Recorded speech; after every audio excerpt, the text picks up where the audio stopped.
이제 다 같이 묵도하심으로 새벽 기도를 시작하겠습니다.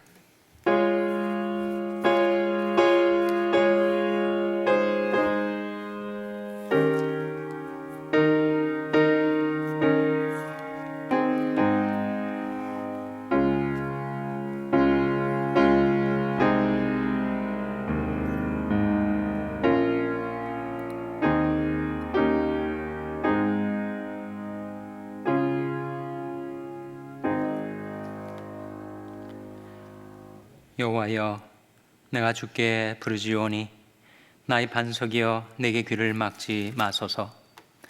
여호와를 찬송하며 내 간구하는 소리를 들으심이로다.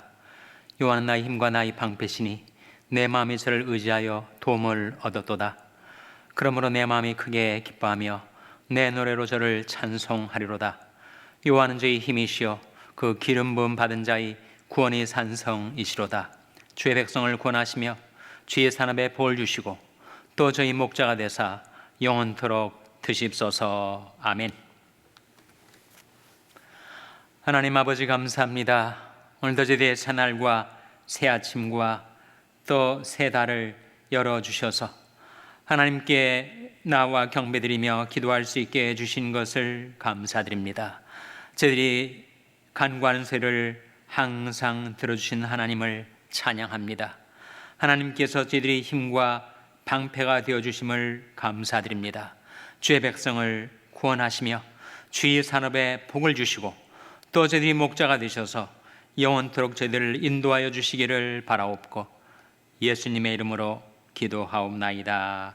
아멘. 찬송가 442장 부르시겠습니다. 새 찬송가는 569장입니다. 442장 찬송하시겠습니다.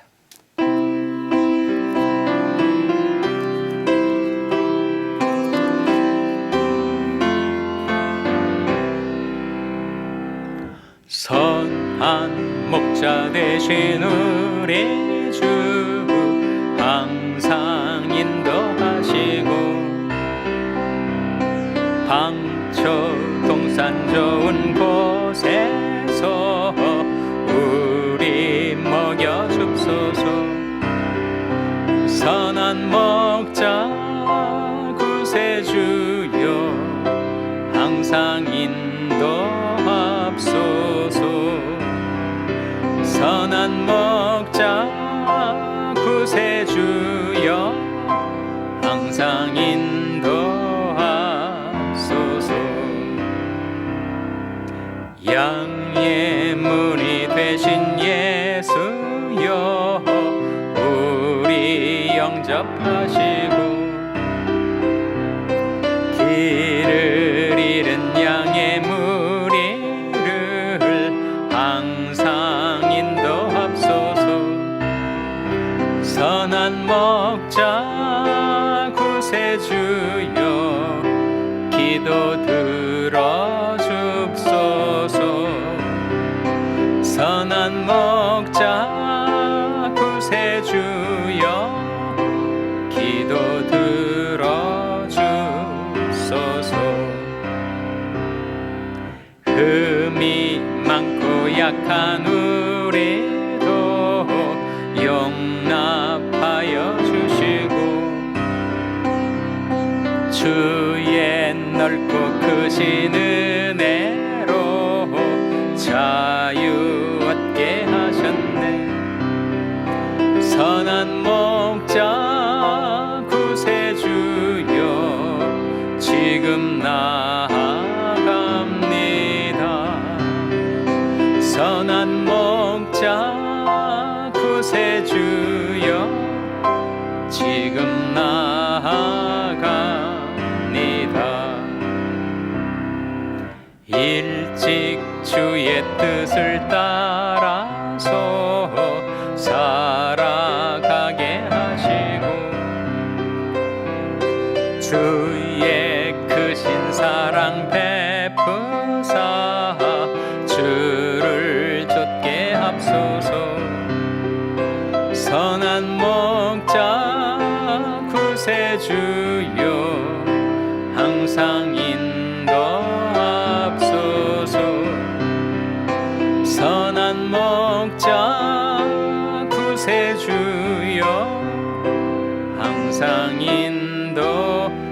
3절 흠이 많고 약한 우리도 흠이 많고 약한 우리도 용납하여 주시고 주의 넓고 크신 은혜로 자유 얻게 하셨네. 선한 목자 구세주여 지금 나아갑니다. 선한 목자 구세주여 지금 나아갑니다.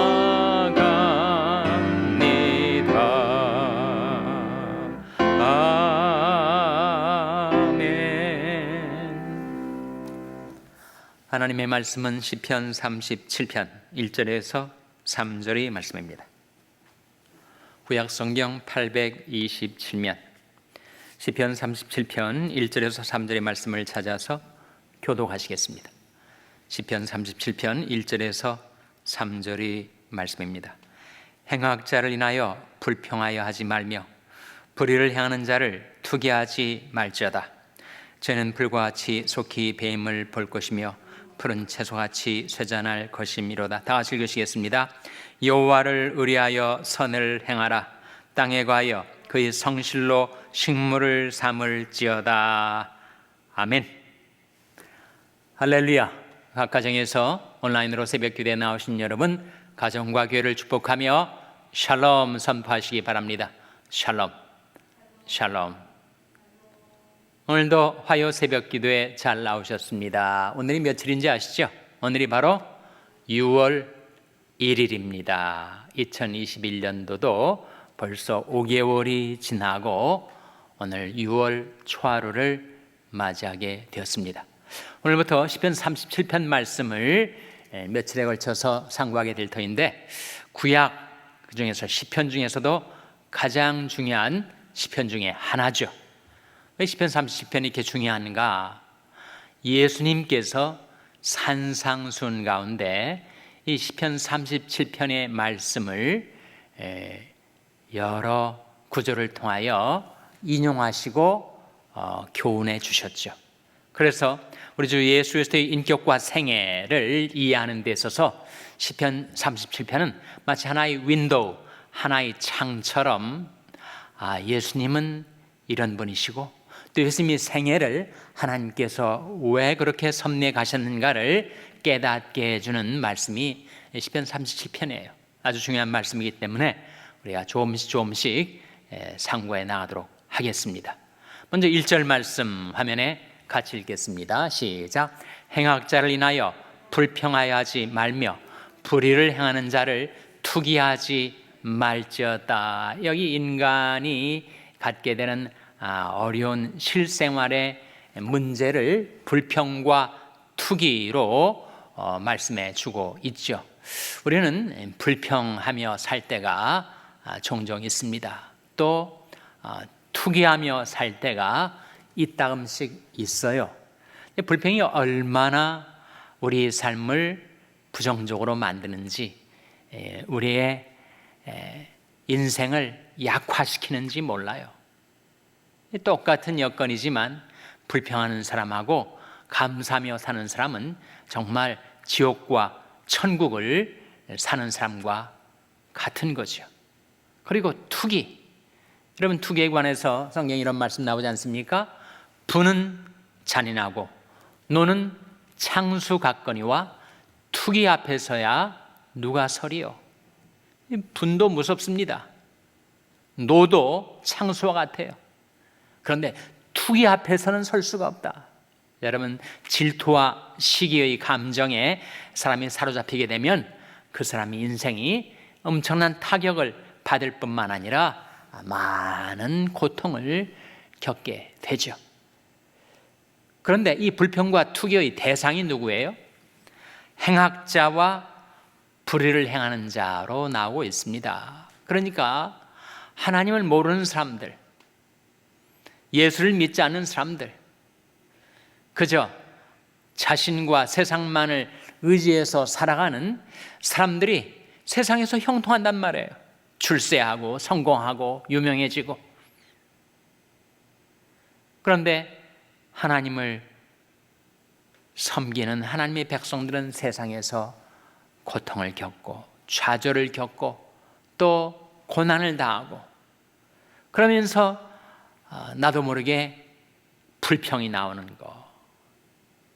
거라는 겁니다. 왜? 하나님이 계시다고 했는데 왜 악인이 형통하고 의인이 고난을 당한단 말인가? 이것은 대대로 인간이 고민해 왔던 숙제입니다. 욥기가 다루는 주제도 그거 아닙니까?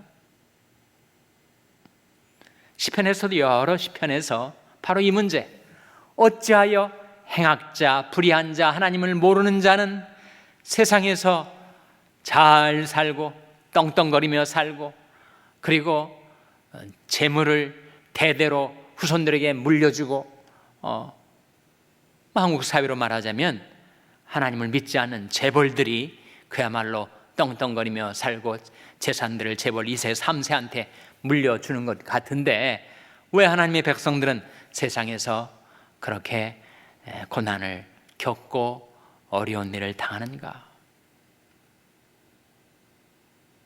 그 문제를 고민하고 있는 것이 시편 73편입니다.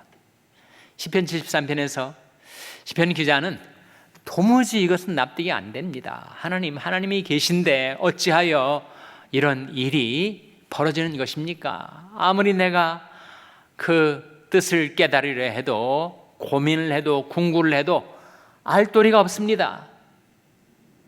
그래서 내 마음속에 불평과 투기가 생겨 나는 것을 어찌하면 좋겠습니까? 시편 73편 16절 화면에 한번 같이 읽겠습니다. 시작.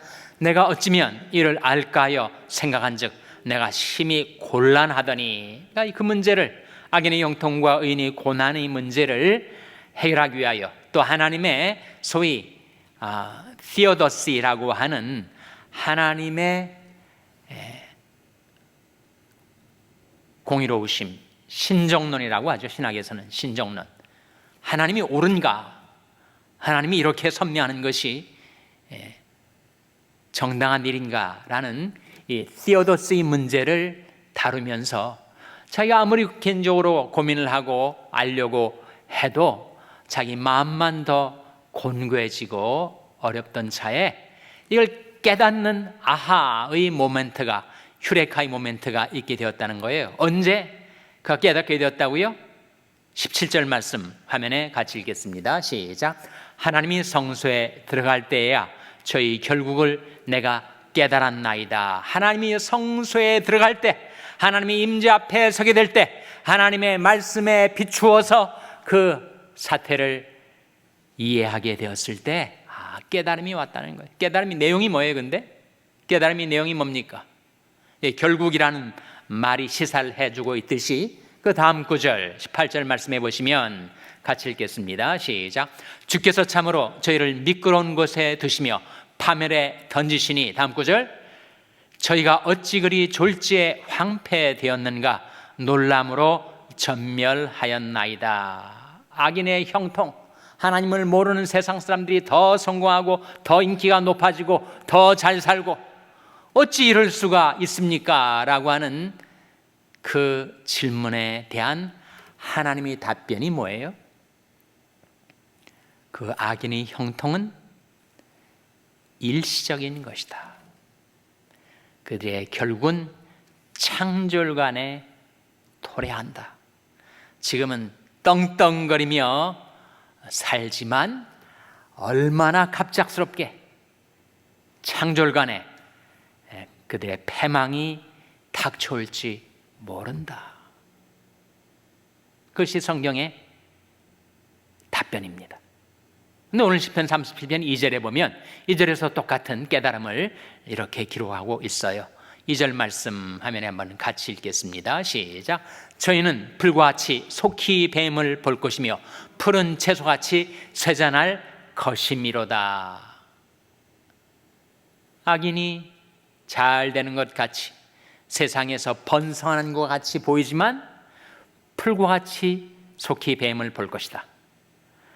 푸른 채소, 아침에 그렇게 푸르디 푸른 채소가 한낮에 뜨거운 태양빛 아래에서 시들고 메말라지고 쇠잔하는 것처럼 그들의 인생 역시 결국은 그렇게 된다.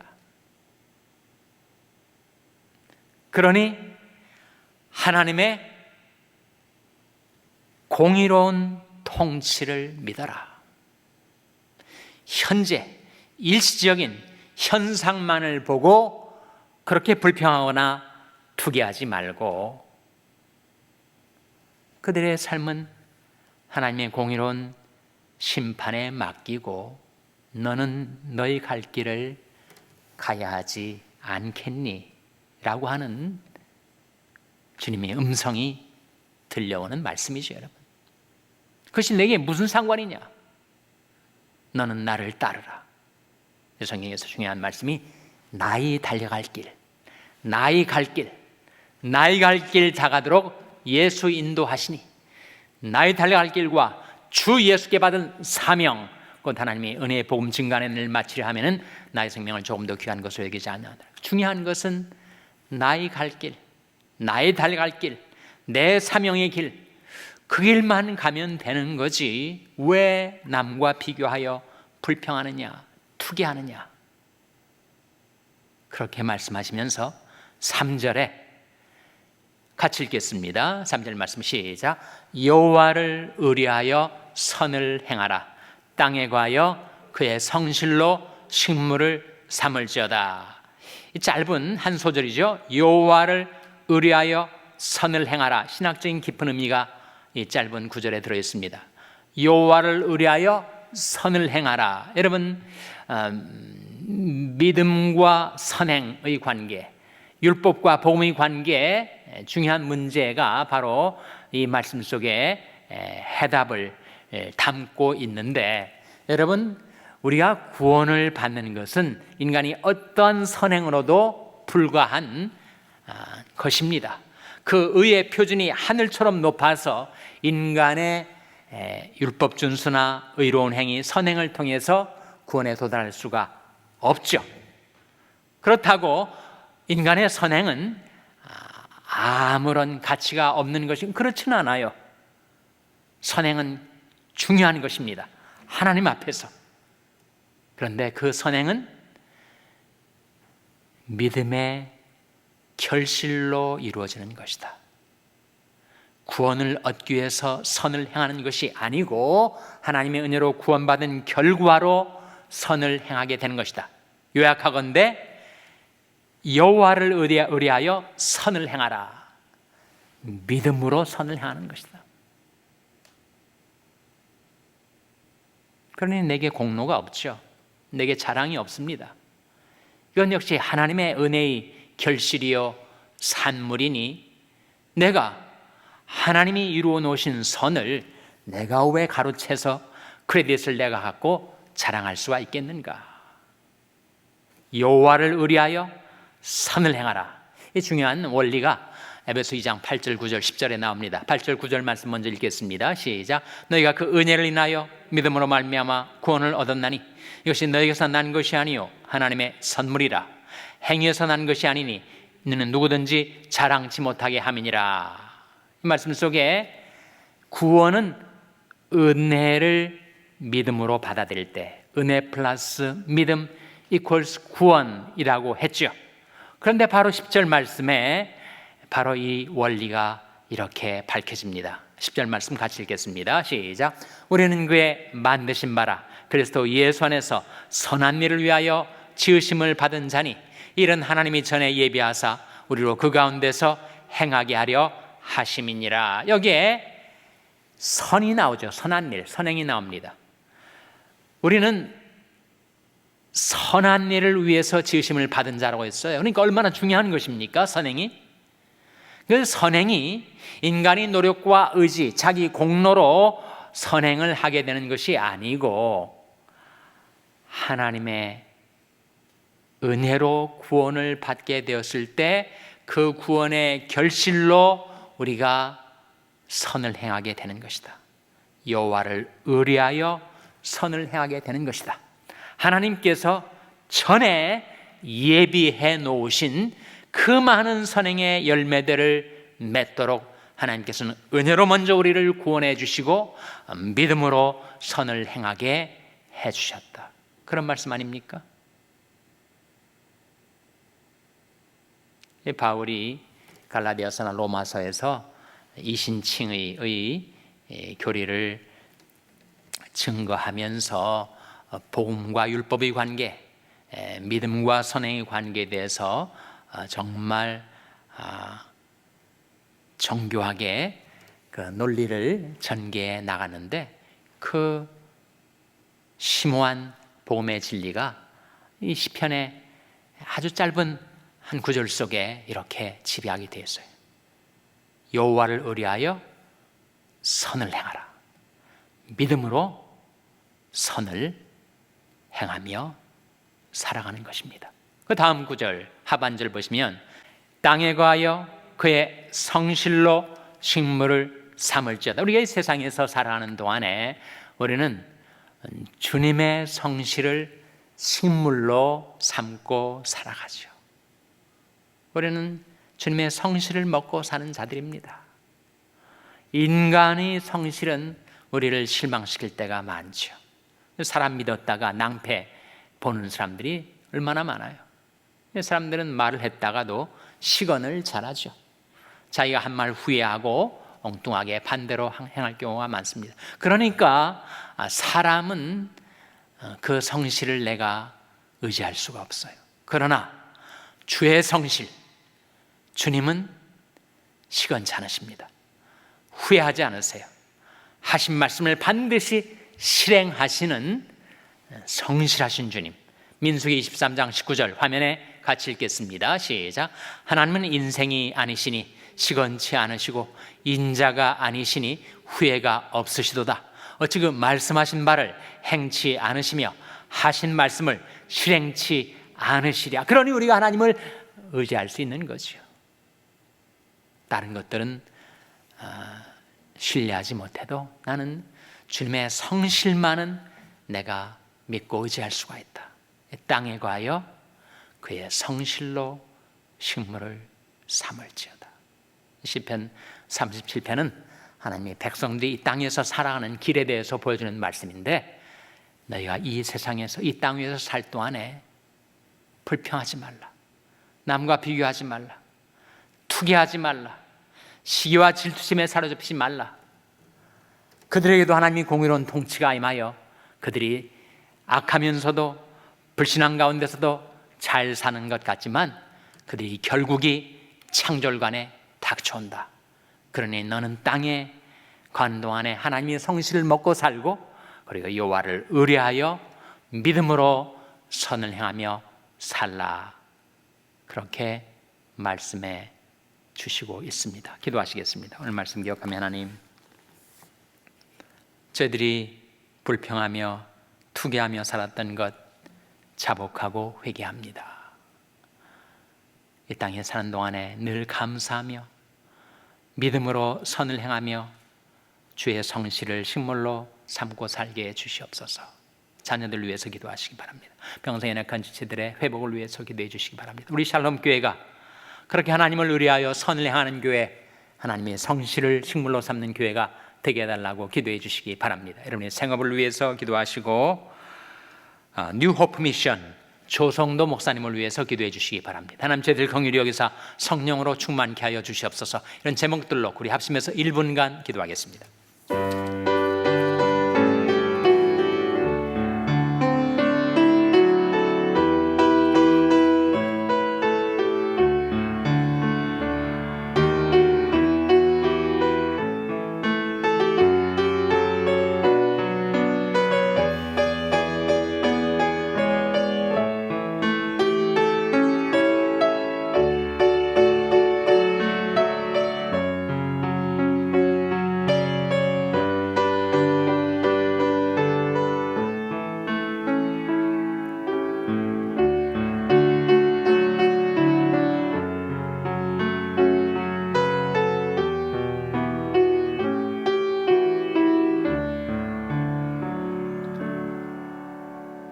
하나님 아버지, 이 세상에서 살면서 자주 불평하며 투기하며 살았던 저희들의 삶을 자복하고 회개합니다. 하나님 아버지, 땅에 거하여 주의 성실로 식물을 삼게 하여 주시옵소서.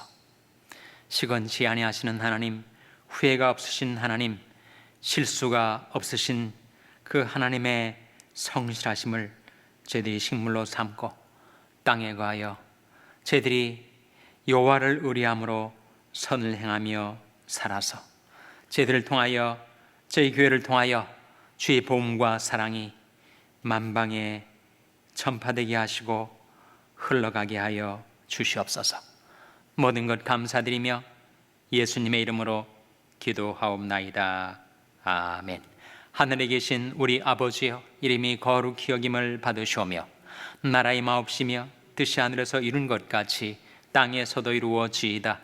오늘날 우리에게 일용할 양식을 주옵시고 우리가 우리에게 죄 지은 자를 사하여 준 것 같이 우리 죄를 사하여 주옵시고 우리를 시험에 들게 하지 마옵시고 다만 악에서 구하옵소서. 내게 나라와 권세와 영광이 아버지께 영원히 있사옵나이다. 아멘.